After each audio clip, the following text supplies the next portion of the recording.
Siapa di sini yang paling paham konsep investasi? Baik itu reksadana atau saham.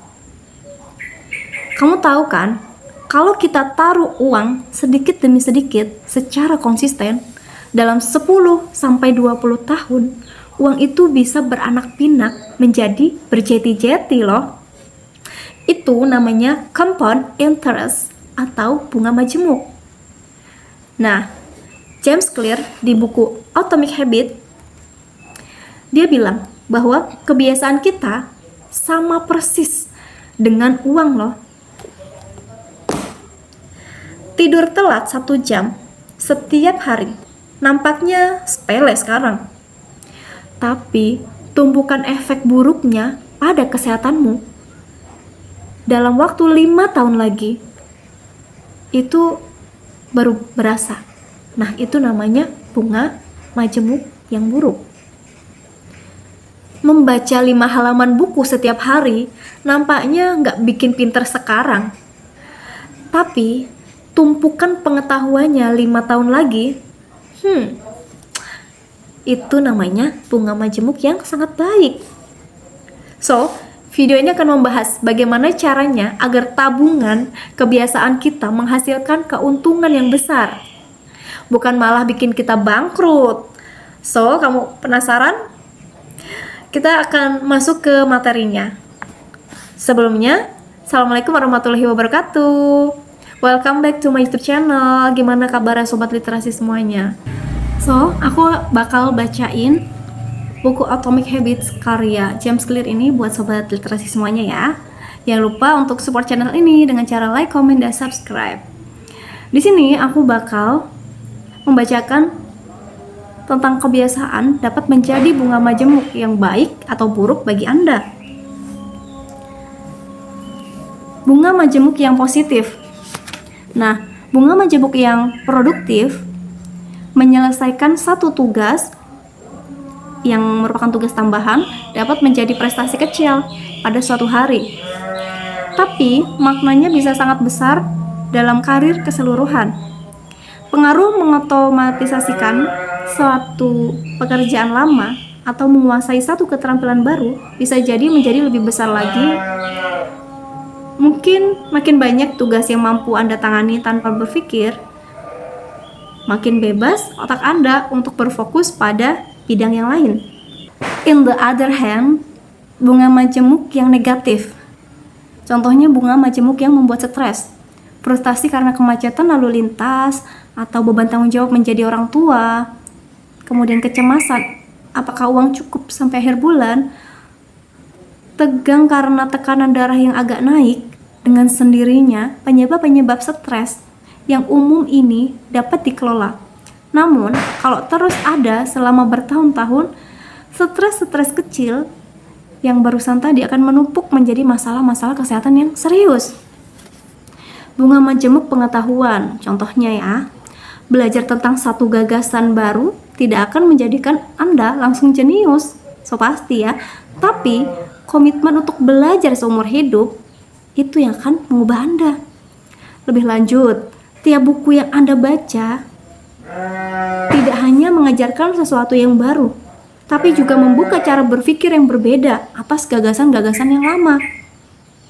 Seperti kata Warren Buffett, begitulah cara kerja pengetahuan terbangun di atas tumpukan, seperti bunga majemuk. Nah, contoh lain dari bunga majemuk pikiran yang buruk. Makin sering Anda memandang diri Anda tidak berharga, bodoh, atau jelek, makin kuat kecenderungan untuk Anda memandang hidup dengan cara begitu. Anda terperangkap dalam lingkaran setan pikiran. Hal yang sama terjadi pada bagaimana pikiran Anda tentang orang lain. Begitu terjerumus ke dalam kebiasaan memandang orang sebagai pemarah, licik, atau egois, Anda akan merasa orang seperti ini ada di mana-mana. Jadi, bukan semua orang jahat atau bukan semua orang baik, tapi pikiran Anda sendiri yang menciptakan realitas itu sendiri. Aku bakal bacain bunga majemuk dalam hubungan ya, contohnya. Orang cenderung membalas perilaku Anda kepada mereka. Makin sering Anda menolong, makin sering orang menolong Anda.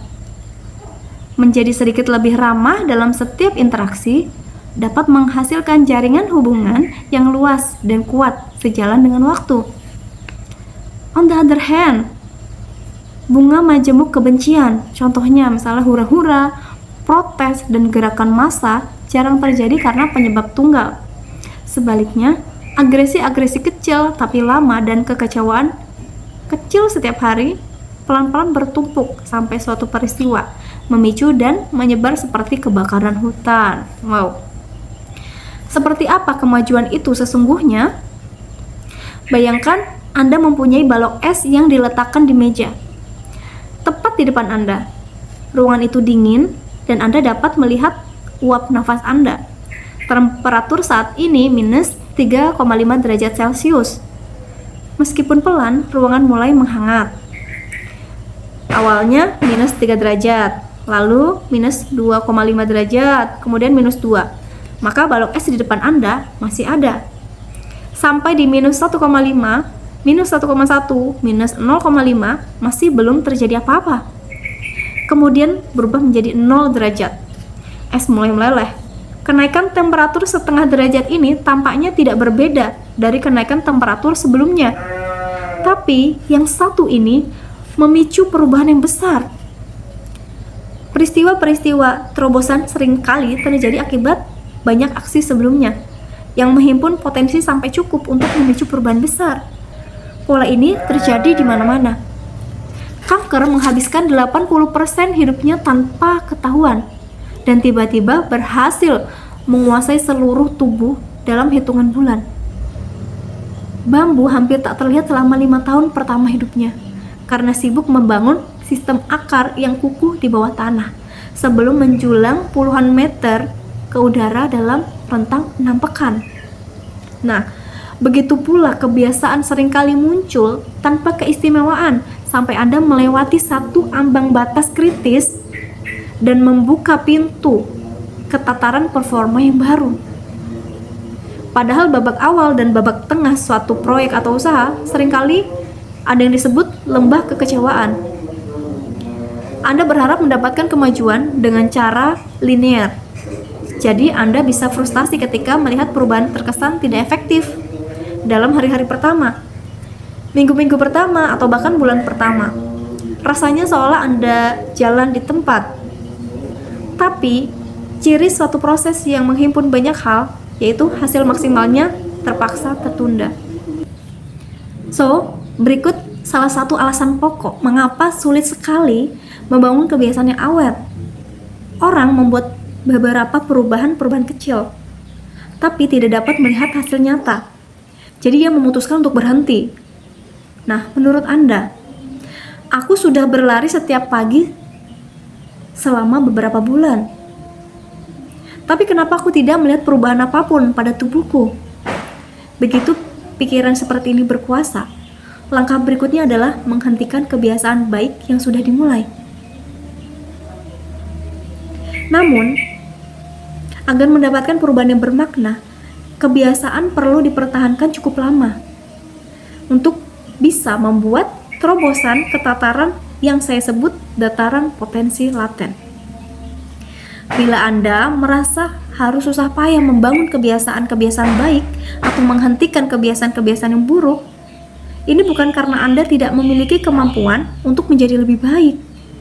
Seringkali itu karena Anda belum melewati dataran potensi laten, mengeluhkan kesuksesan yang tak kunjung tercapai meski sudah bekerja keras selama berpuluh-puluh tahun, sama seperti mengeluhkan balok es yang tidak meleleh meskipun Anda memanaskannya dari suhu minus 3,5 sampai minus 0,5 derajat. Usaha Anda tidak sia-sia, hanya tersimpan. Semua aksi terjadi pada suhu 0 derajat. Jadi cukup menaikkan menjadi 0 derajat, itu semua langsung terlihat hasilnya. Ketika akhirnya Anda tembus ke dataran potensi laten, orang menyebutnya kesuksesan mendadak. Dunia luar hanya melihat bagian peristiwa yang dramatis. tidak melihat apa yang terjadi sebelumnya. Namun, Anda tahu itu hasil kerja Anda sejak lama sekali, ketika kelihatannya Anda tidak mengalami kemajuan apapun. Padahal, itulah yang memungkinkan lompatan pada hari ini. Masih ada padanan lain antara manusia dan tekanan geologis. Dua lempeng tektonis dapat bergesekan satu sama lain selama jutaan tahun, dengan ketegangan yang terus-menerus terbangun. Kemudian, pada suatu hari, kedua lempengan itu bergesekan lagi sama seperti yang telah terjadi selama berabad-abad. Tiap kali ini ketegangannya sudah terlalu besar. Jadi, sudah terjadi berabad-abad kebiasaan gesekan itu terjadi, tidak ada perubahan. Hingga satu waktu terjadi gesekan yang sama, hasilnya sangat luar biasa. Bisa menjadikan gempa terjadi. Perubahan dapat berlangsung bertahun-tahun sebelum pengaruhnya muncul sekaligus. Penguasaan sesuatu menuntut kesabaran. San Antonio Spurs, salah satu tim paling sukses dalam sejarah NBA, memajang kata mutiara dari tokoh reformasi sosial Jacob Riis pada dinding ruang ganti mereka. Kalimatnya seperti ini. Ketika apapun terkesan tak ada gunanya, saya sengaja pergi menyaksikan tukang batu mengayunkan martil ke sebongkah batu cadas. Mungkin sampai 100 kali, tanpa menghasilkan satu retakan pada cadas itu. Namun, pada hantaman yang ke-101 kali, cadas itu terbelah menjadi 2. Dan saya tahu bukan hantaman terakhir yang menyebabkannya, melainkan semua hantaman yang dilakukan sebelumnya. Jadi mungkin sebelumnya dilakukan tidak ada hasil, tidak nampak, tidak kelihatan, bahkan retakan pun tidak muncul. Tapi di 101 kalinya tiba-tiba tanpa retakan dia langsung terbelah menjadi 2. Dan itu bukan suatu mukjizat, itu adalah hasil dari pukulan sebelumnya. So, buat kamu yang baru memulai kebiasaan baik dan merasa hasilnya belum terlihat, maka bersabarlah. Hasilnya itu sedang tersimpan, menunggu sampai titik balik itu muncul, sampai kita semua melewati dataran laten, kata James Clear. Oke? Thank you sudah nonton sampai akhir. I hope to see you again. Semoga bermanfaat buat kita semua. Jangan lupa tonton video-video selanjutnya ya. Sampai bertemu lagi. Assalamualaikum warahmatullahi wabarakatuh.